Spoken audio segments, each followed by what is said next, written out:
प्रिय दर्शकों, हम आपका ध्यान इस महत्वपूर्ण डिस्क्लेमर की ओर आकर्षित करना चाहते हैं। इस इंटरव्यू में हमारे अतिथि द्वारा व्यक्त किए गए विचार और मत उनके व्यक्तिगत हैं।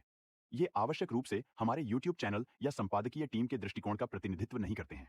हमारा लक्ष्य एक ऐसा मंच प्रदान करना है जहां पसमानदा विषय से संबंधित विविध दृष्टिकोण प्रस्तुत किए जा सकें। हम विभिन्न विचारों को सामने लाने का प्रयास करते हैं, लेकिन इनका समर्थन या विरोध नहीं करते। आपके समय और सहभागिता के लिए हम आभारी हैं। यदि आपके कोई प्रश्न या चिंताएं हैं, तो कृपया हमसे संपर्क करने में संकोच न करें। पसमानदा समुदाय का महत्वपूर्ण अंग होने के लिए धन्यवाद। सादर अब्दुल्ला मंसूर, पसमानदा डेमोक्रेसी। नमस्ते, आदाब। पसमानदा डेमोक्रेसी की इस खास पेशकश में आज हम एक बहुत ही होनहार और प्रतिभावान शख्स से मिल रहे हैं। वो बेशक हंस रहे हों, लेकिन सच्चाई यही है कि पढ़ाई के साथ साथ जो बदलते परिवेश है, समाज, संस्कृति और आंदोलन, उस पे निगाह रखते हैं और किस तरीके से पहले जनता तक कोई भी कार्यकर्ता या नेता खुद जाता था, अब उसकी बातें, उसकी गतिविधियां मीडिया के माध्यम से पहुंचती है। पहले खुद जाके प्रभावित करता था, अब दूर देश में कहीं बैठ के भी उसे प्रभावित कर सकता है। आज हम इसी मुद्दे पे इनसे कुछ बातचीत करेंगे। आपका शोध भी इसी विषय और इसी एरिया से संबंधित है, तो आप किस रूप में देखते हैं कि सोशल मीडिया जो सच में ग्राउंड पे चलने वाले आंदोलन हैं और उसकी प्रासंगिकता या उसकी जो रेलेवेंस है in the context of social change, वो कितना सार्थक हो रहा है? देखिए, सोशल मीडिया खुद ही एक नया ग्राउंड बन चुका है। तो अभी ये ग्राउंड और सोशल मीडिया का बहुत ज़्यादा डिफरेंस रहा नहीं है। हाँ, अब ये कह सकते हैं कि वो दोनों अलग अलग तरह की ग्राउंड है और एक में थोड़ा सा कहेंगे वल्नरेबिलिटी एक्टिविस्ट की ज़्यादा होती है। दैट इज़, आप ऑफलाइन काम करते हैं तो वहाँ पे ज़्यादा चैलेंजेस होते हैं, ज़्यादा वल्नरेबिलिटीज़ होती है। और जो ऑनलाइन काम करते हैं वो थोड़ा सा comparatively easy in the sense आपको उतना फिज़िकल मूवमेंट नहीं करना पड़ता, फिज़िकल थ्रेट कम होते हैं, मगर वो भी काफ़ी डिमांडिंग है।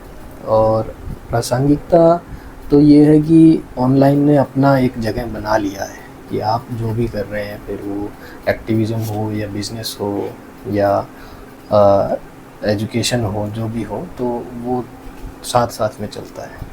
तो एक तरह का दोहरा जीवन हम जी रहे हैं, तो उसी हिसाब से हमें डिजिटल को हमने एक तरह से एक्सेप्ट कर लिया है। जिस तरीके से पहले अलग अलग जो विमर्श हैं वो समाज में आते थे, लोग उससे जुड़ते थे, तो क्या अभी भी वैसे नए विमर्श जुड़ रहे हैं? कहने का तात्पर्य ये है कि जिनके पास साधन नहीं है, जो सोशल मीडिया के माध्यम से बहुत दूर तक नहीं पहुंच सकते हैं, तो क्या जो एक स्पॉन्टेनियस तरीके से सोशल चेंजेज के साथ जो एक मूवमेंट खड़े होते हैं, वो हो रहे हैं? क्या आप उसको कैसे देख रहे हैं, जो नए विमर्श के रूप में कहा जा सकता है कि नए नए जो विमर्श हैं? देखिए, सोशल मूवमेंट, क्योंकि जाहिर सी बात है कि नए विमर्श जब खड़ा होते हैं तो फिर उसके फॉलोअर्स, उसका बेस, उसका स्ट्रेंथ और उसकी जो बाकी न्यूमेरिकल, इकोनॉमिकल या जो भी ताकतें हैं वो कम होती हैं। इस संदर्भ में पूछ रहा हूँ। स्पॉन्टेनिटी अपने आप में क्वेश्चनेबल है किसी भी मूवमेंट के बारे में। तो क्योंकि मूवमेंट में बहुत सारी चीज़ों का रोल होता है, किसी भी पॉलिटिकल सोशल इवेंट में, तो उसमें जो मौजूदा हालात होते हैं जिसको हम कॉन्टेक्स्ट कहते हैं, उसका असर होता है, स्टेट का असर होता है, इंफ्रास्ट्रक्चर का असर होता है, समाज में जो चल रहा होता है, जो जो मौजूदा आपका हायरार्की है, हेजेमनी है, उसके खिलाफ जो रेजिस्टेंस है। तो स्पॉन्टेनियस ऐसे नहीं है कि वैक्यूम में कुछ हो जाता है, तो वो सारी चीज़ों को लेके चलना पड़ता है। तो ये जो विचार है कि कोई मूवमेंट, कोई इवेंट अपने आप से सेल्फ कंबस्ट कर जाएगा, तो ऐसा तो नहीं होता है और आजकल का थ्योरी ये मानने लगा है। हाँ, 2011-12 में जो बहुत सारे देशों में एक साथ बड़े लेवल पे मूवमेंट चल रहे थे, जैसे अरब स्प्रिंग वगैरह है या यहाँ पे अन्ना हजारे का मूवमेंट था, तो उस टाइम पे लोगों को लगता था कि सोशल मीडिया के आने से एक बहुत ही स्पॉन्टेनियस लोगों के अंदर एक रोष आ गया है और उनको अपनी बात रखने का मौका मिल गया है और वो लोग अभी मूवमेंट कर रहे हैं। लेकिन फिर ये समझ में आया कि वो कौन लोग हैं जिनके हाथ में इंटरनेट आ गया है। ऐसा तो पूरे देश के हाथ में तो इंटरनेट नहीं आया है ना, एक बहुत ही छोटा माइनॉरिटी के हाथ में इंटरनेट था, जिसके हाथ में मीडिया के कंट्रोल थे और जो सोशल मीडिया यूज़ करने वाले थे एक अर्बन अपर कास्ट क्राउड था। तो उसके बाद में जब देखा जाए तो पूरे दुनिया में लगभग के बाद में अरब का तो ऐसा है कि काफ़ी बुरा हाल हुआ, और इंडिया में मोदी आए और यूएस में ऑक्यूपाई वॉल स्ट्रीट वाले मूवमेंट चलते थे, जो वहाँ के बैंकर्स का जो प्रॉब्लम था क्रिएट किया हुआ, तो उसके बाद में वहाँ पे ट्रम्प आए, है ना। तो ये राइट विंग का जो राइज होता रहा, तो उसके बाद में जब नई थ्योरीज आई तो इसके बारे में, तो infrastructure theories of social movement आई, infrastructure theories of digital media आई, जिसमें डिजिटल मीडिया को एक इकनॉमी की तरह देखा गया कि ये एक नए लिहाज की इकनॉमी है, और जो उसके अंदर में मूवमेंट भी हो रहे हैं या उसके अंदर में समाज में कोई तरह का बदलाव भी हो रहा है, तो वो उस एक इकनॉमी का पार्ट है। मतलब वो जो नेचर है इस चीज़ का, जो नया डिजिटल सिस्टम बन रहा है, ये नेचर इस तरह का नहीं है कि ये आपको एम्पावर कर रहा है, ये नेचर इस तरह का है इसका कि ये आपसे डेटा एक्सट्रैक्ट कर रहा है। तो मेन जो काम है इसका वो डेटा एक्सट्रैक्ट करना है ना। लेकिन चने के साथ घुन पिसता है तो आप मूवमेंट भी कर पाते हो। जो नया विमर्श है, जो नए विमर्श खड़ा हो रहे हैं, उसको किन किन चीज़ों पे ध्यान देना चाहिए, खास करके सोशल मीडिया के माध्यम से जब जाना है, तो आप कैसे देखते हैं? सोशल मीडिया में सबसे इम्पोर्टेंट चीज़ है, अगर आप अपनी बात कहीं पहुंचाना चाहते हैं तो कंसिस्टेंसी। आपका जो भी नया विमर्श है आप उस पर कंसिस्टेंटली काम करिए। तो इसमें एक थ्योरी होता है, एको चैम्बर्स का थ्योरी होता है, फिल्टर बबल्स का भी थ्योरी होता है कि आपके पास में बहुत कम लोगों का एक सर्किल है और उनके बीच में आपस में डिस्कशंस चल रहे हैं। आपको ज़रूरी नहीं है आप किसी बाहर वाले को जाके कन्विंस करने की कोशिश कर रहे हैं, लेकिन आप आपस में एक छोटा सा ग्रुप है, उसमें आप खुद के बीच में आपके विमर्श चलते रहते हैं। तो देखने में ये आया कि इवन ऐसे ग्रुप जिनका आपस में ही चलता रहता है, वो भी over a period of time बाहर के लोगों को अट्रैक्ट कर लेते हैं। दूसरा एक चीज़ होता है कि वायरल हो जाना। कोई एक कंटेंट होता है आपका, वो कंटेंट किसी पॉइंट पे जाके वायरल हो जाता है अचानक से, आपको नहीं पता होता क्या वायरल हो जाएगा, लेकिन आप कंसिस्टेंटली बनाते रहेंगे तो एक पॉइंट पे जाके वायरल हो सकता है। लेकिन इसमें प्रॉब्लम क्या होता है, दोनों ही तरह से एज ए मूवमेंट जैसे ही आप राइज करते हो तो मार्केट में बड़ी फोर्सेस है। तो मैं बोल रहा हूँ कि सोशल एक्टिविज़म का अपना एक मार्केट है आज के टाइम में, है ना। तो उस मार्केट में एक बड़ी फोर्सेस है, ठीक है। आपके पास में आपके दर्शकों का अटेंशन है, अटेंशन एक तरह का रिसोर्स है ना। तो आप उस मार्केट में एक सेल्समैन के तौर पे देखे जाते हो, फिर आप अपने दर्शकों का अटेंशन वहाँ बेचने पहुँच जाते हो। तो फिर देखते हो आप कि भाई कौन सा या लेफ़्ट वाला है कि राइट वाला है कि कौन सा वाला है जो आपका खरीदेगा माल, और माल क्या है, आपके दर्शकों का अटेंशन। तो ये जो है कि कुल मिला के एक धंधा है। नहीं, लेकिन इसका मतलब है कि कोई मूवमेंट जो है वो भी धंधा ही है क्या फिर, या फिर ये प्लेटफॉर्म जो सोशल मीडिया का ये धंधा है? सोशल मीडिया का जो फ़िलहाल नेचर ऐसा है कि वो उसको धंधेनुमा बना दिया है उस चीज़ को। उसका अभी आप अगर उसके अंदर कुछ बदलाव इस तरह से करेंगे कि नहीं मेरे तो ऐसे उसूल है कि मैं ये नहीं करूँगा, मैं ये नहीं करूँगा, हो सकता है आप कर ले, लेकिन सोशल मीडिया आपके लिए वो रास्ता आसान नहीं बनाएगा, वो रास्ता आपके लिए मुश्किल होगा। उसमें आपको बहुत सारी दिक्कतें आएगी, कोई लोग आपको थ्रेट करने आ जाएंगे, आप उसके लिए टाइम नहीं निकाल पाओगे। हो सकता है कि जितना सारा टाइम जाता है एडिटिंग में, आप उतना टाइम नहीं दे पाओ। लोगों के इंटरव्यू जितने लेते हो आप, व्यूज़ नहीं आएंगे जब आप टाइम नहीं दोगे, लोगों के कमेंट आएंगे, कमेंट पे आप रिप्लाई नहीं करोगे। तो there is a lot of labour that goes into the production of digital media, and if you are putting that labour into the media, then where are you pulling that time from? एक इंसान के पास 24 घंटे ही होते हैं। It requires lots of monetary expenses and other things. Not just monetary expenses, but also your own labor. As a producer, as a creator, आप अपनी जगह किसी लड़के को भेज के मेरा इंटरव्यू नहीं ले सकते हो। आपने खुद आना पड़ेगा, वो समय आपने यहाँ देना पड़ेगा। तो अगर आप वो समय, मान लीजिए 10 साल आपने इस काम को समय दे दिया, 10 साल के बाद आप बोलोगे यार मुझे क्या मिला। तो इसलिए आपकी कोशिश ये रहेगी कि इन 10 सालों में मैं अपने कुछ कॉन्टेक्ट बनाऊं, राजनीति में मेरी पहचान बनाऊं, हो सकता है 4 तरह के IAS अफसर से, सेक्रेटरी से मिलूं, तो कल को अपना, घर वालों का, समाज का कुछ काम करवा सकूं, है ना, कुछ बच्चों को नौकरी दिला सकूँ, या हो सकता है कि आपका मोटिवेशन एकदम पर्सनल हो, नहीं भाई मुझे ब्रांड बनना है। तो 100 तरह की बातें हो सकती है, इंसान का जो भी इंटरेस्ट हो। तो कुल मिला के दिस इज़ द वे। अभी कई सारे आंदोलन चले, खास करके पोस्ट इंडिपेंडेंट देखा जाए तो, और पोस्ट इंडिपेंडेंट के बाद भी कुछ वक्त आया जिसमें एलपीजी का जब शुरुआत होता है 90s के बाद से, तो कई आंदोलन तो पहले से भी चल रहे थे, उसमें थोड़ी जान फूंकने का मौका मिला, और पहले से चले आ रहे जो आंदोलन थे उसको विरोधियों द्वारा शिकस्त भी दी गई, क्योंकि विरोधियों के पास तमाम तरीके के तंत्र आ गए, उस आंदोलन के विरोधियों के पास पर्टिकुलरली। कालांतर में वो चीज़ें फिर दलित आंदोलन तक आता है। आंदोलन की शुरुआत भी तभी होती है, और वो भी कहीं ना कहीं किसी न किसी मीडिया के माध्यम से पहुंचता है। मीडिया कई सारे अलग अलग माध्यम हो सकते हैं, कोई जरूरी नहीं कि डिजिटल हो, अखबारों के माध्यम से, पर्चों के माध्यम से, नुक्कड़ नाटक, भाषण, कविता, कहानियाँ, है ना। अभी ये कंटेक्स्ट में जो पसमानदा मूवमेंट जो आया है मुसलमानों का, उसको सोशल मीडिया के माध्यम से कैसे देख रहे हैं, जबकि मास फॉलोअर्स जो हैं इसके वो अभी भी जिसको वोट करते हैं वो वहीं चिपके हुए हैं, या फिर वो उनको भी सोशल मीडिया ने कुछ झकझोरा है क्या, उनको अपने साथ, या जो ये आंदोलन जो चल रहे हैं, जो बातें हो रही है, इसके साथ वो जुड़ रहे हैं क्या किसी रूप में? आप कैसे देखते हैं इसको?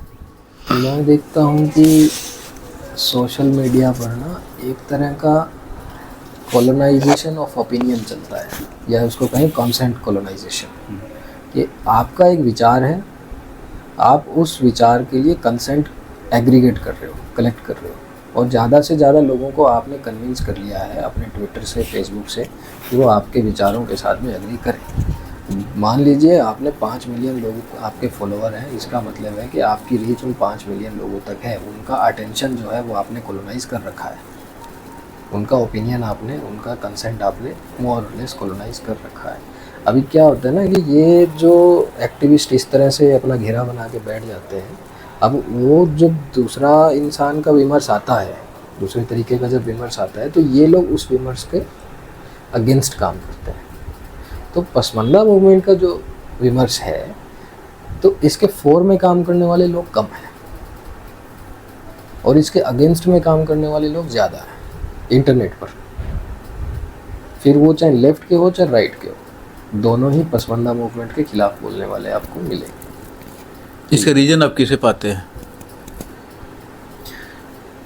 रीज़न में ये हमारी पिछली बातचीत में भी था कि इसमें अभी तक भी किसी पॉलिटिकल पार्टी को इससे कोई फ़ायदा नहीं हो रहा है पसमानदा मूवमेंट से। इसका जो पॉलिटिकल इकोनॉमी है, हमें उसके नज़रिए से देखना चाहिए। तो क्यों ये फ़ायदा तो हो रहा है बीजेपी को, कम से कम जैसे अभी पार्लियामेंट में जो बिल पास हो रहा था तो पूरा पार्लियामेंट में पसमानदा गूंज रहा था।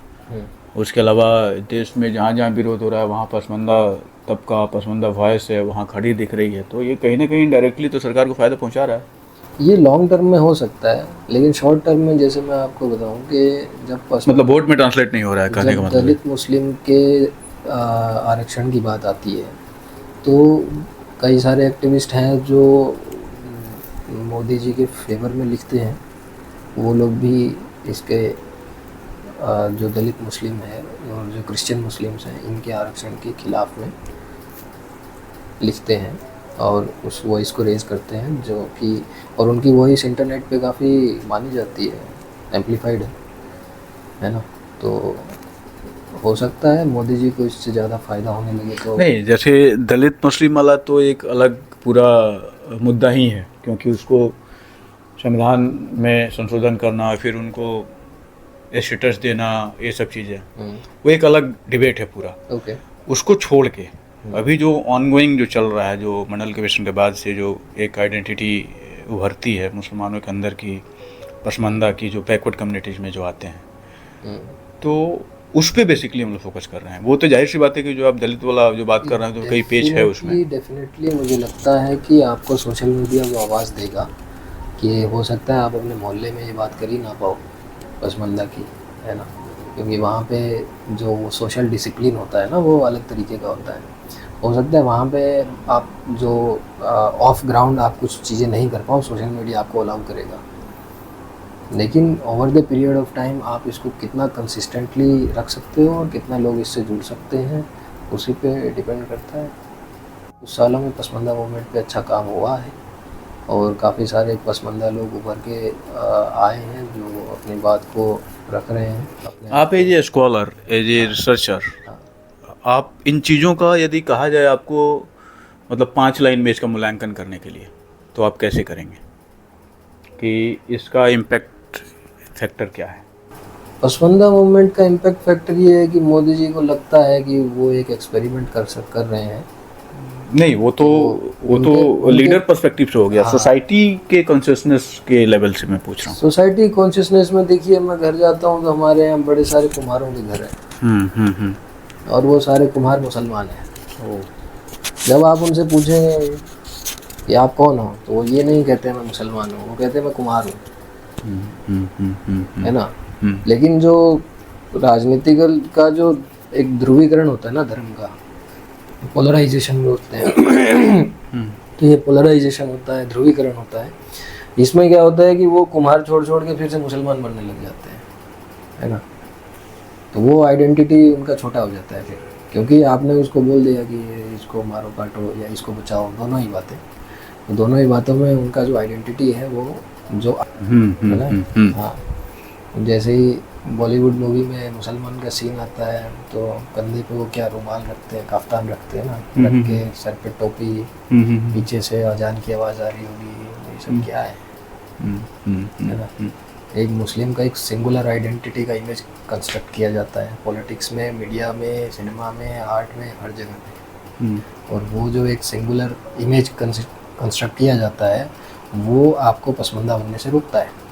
इसके पीछे किन तख्तों को आप जिम्मेदार मानते हैं, जबकि हम एक सेकुलर देश में रहते हैं और आर्ट फॉर्म में अधिकांश लोग प्रोग्रेसिव होते हैं जो फिल्में बनाते हैं या स्क्रिप्ट लिखते हैं, तो कॉन्शियस सबकॉन्शियस माइंड में उनका क्या चल रहा होता है कि इस देश में माइनॉरिटी और मेजॉरिटी के डिबेट को बनाकर रखा जाए, या फिर इकोनॉमिक पॉइंट अभी से ये बिकेगा मार्केट में? इसमें हमारे एजुकेशन सिस्टम का, मीडिया का जनरल और ये ख़ास तौर से सिनेमा का भी इसमें हाथ है कि हमारे दिमाग में ये बिठा दिया गया है हिंदू मुस्लिम भाई भाई, हिंदू मुस्लिम। कोई ऐसे क्यों नहीं बोलता कि हाँ कुम्हार चमार भाई भाई, ऐसे कोई क्यों नहीं बोलता? ये हिंदू मुस्लिम भाई भाई क्यों बोलता है? ऐसा कोई क्यों नहीं बोलता कि भाई जाट गुजर भाई भाई, ऐसा नहीं बोलता है ना, बोलना चाहिए ना। मतलब गुजर मुस्लिम और जाट हिंदू दोनों भाई भाई कोई ऐसे, भी मतलब आप जातियों के बीच में सौहार्द की बात ही नहीं करते ना। आप उसके जातियों के बीच में चाहे वो लड़ाई हो, सौहार्द हो, जो भी हो, आप उनको छुपाने की कोशिश करते हैं, है ना। जाति मतलब वो आपका ऐसा क्या बोलते हैं कि आपका इंजन बे है, गाड़ी का इंजन बे है। तो ये